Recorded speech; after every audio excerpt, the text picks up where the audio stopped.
Assalamualaikum warahmatullahi wabarakatuh.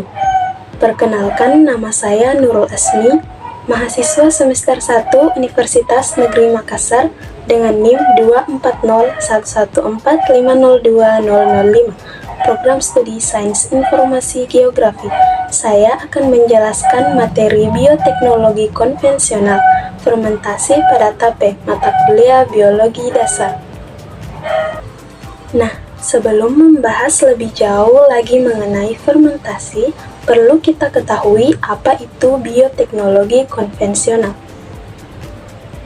Bioteknologi konvensional adalah penerapan teknologi biologi yang menggunakan organisme hidup, seperti mikroorganisme, tumbuhan, atau hewan, untuk menghasilkan produk atau jasa secara tradisional tanpa melibatkan teknologi modern seperti rekayasa genetika. Pendekatan ini biasanya mengandalkan proses alami seperti fermentasi, seleksi pemuliaan, atau penggunaan enzim dalam skala kecil hingga besar. Dari pendekatan tersebut, saya akan menjelaskan terkait fermentasi pada tape. Apa itu fermentasi? Fermentasi adalah proses metabolisme anaerob atau tanpa oksigen, di mana mikroorganisme seperti bakteri, ragi, atau jamur mengubah bahan organik misalnya gula menjadi produk lain seperti alkohol, asam organik, atau gas. Proses ini dilakukan untuk menghasilkan energi yang dibutuhkan oleh mikroorganisme. Adapun ciri-ciri fermentasi secara umum yaitu yang pertama, tanpa oksigen. Umumnya berlangsung tanpa kehadiran oksigen atau anaerob. Kemudian menggunakan mikroorganisme misalnya ragi, Saccharomyces cerevisiae, bakteri asam laktat atau Lactobacillus, ataupun jamur. Ketiga, menghasilkan produk spesifik, contohnya alkohol, asam laktat, atau karbon dioksida. Dan yang keempat, eksotermik. Fermentasi biasanya menghasilkan panas. Adapun fermentasi pada tape terjadi ketika mikroorganisme dari ragi tape seperti ragi Saccharomyces cerevisiae dan bakteri mengubah pati dalam singkong atau ketan menjadi gula sederhana, alkohol, dan asam. Proses ini berlangsung dalam kondisi tanpa oksigen atau anaerob dan menghasilkan produk yang khas.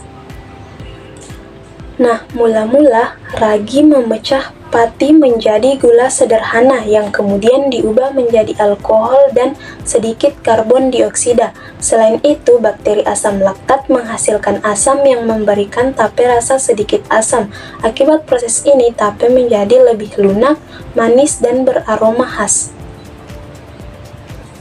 Faktor penting dalam fermentasi ini seperti kualitas ragi, suhu, dan waktu fermentasi akan memengaruhi rasa dan tekstur tape. Biasanya, fermentasi tape membutuhkan waktu 2-3 hari, tetapi jika terlalu lama, tape bisa menjadi terlalu asam atau keras. Dengan fermentasi ini, tape menjadi salah satu produk tradisional yang kaya manfaat dan disukai banyak orang karena cita rasanya. Fermentasi memiliki berbagai manfaat yang penting baik dalam kehidupan sehari-hari, industri, maupun dalam bidang kesehatan.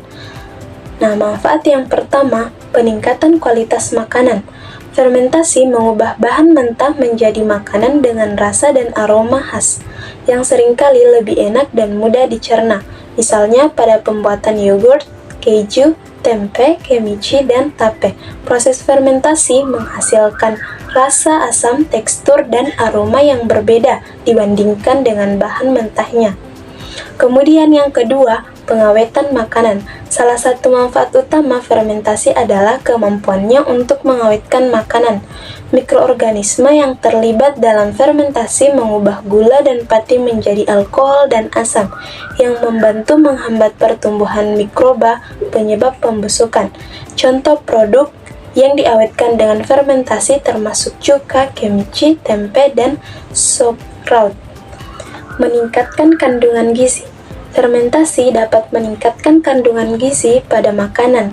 Beberapa mikroorganisme pengurai menghasilkan senyawa seperti vitamin B kompleks, terutama pada produk seperti tempe atau miso. dan meningkatkan ketersediaan mineral seperti zat besi yang dapat lebih mudah diserap oleh tubuh. Selain itu, proses fermentasi dapat mengurangi senyawa anti-nutrisi seperti fitat yang mengganggu penyerapan nutrisi. Kemudian, meningkatkan keamanan makanan. Proses fermentasi juga dapat meningkatkan keamanan makanan. Sebagai contoh, pada pembuatan keju atau cuka, bakteri asam laktat atau bakteri penghasil asam lainnya mengasamkan produk dan menurunkan pH, menciptakan lingkungan yang tidak ramah bagi patogen atau bakteri berbahaya. Selanjutnya, pengurangan kandungan gula. Pada beberapa produk fermentasi, terutama minuman fermentasi seperti bir dan anggur, sebagian gula yang terkandung dalam bahan baku akan diubah menjadi alkohol dan karbon dioksida.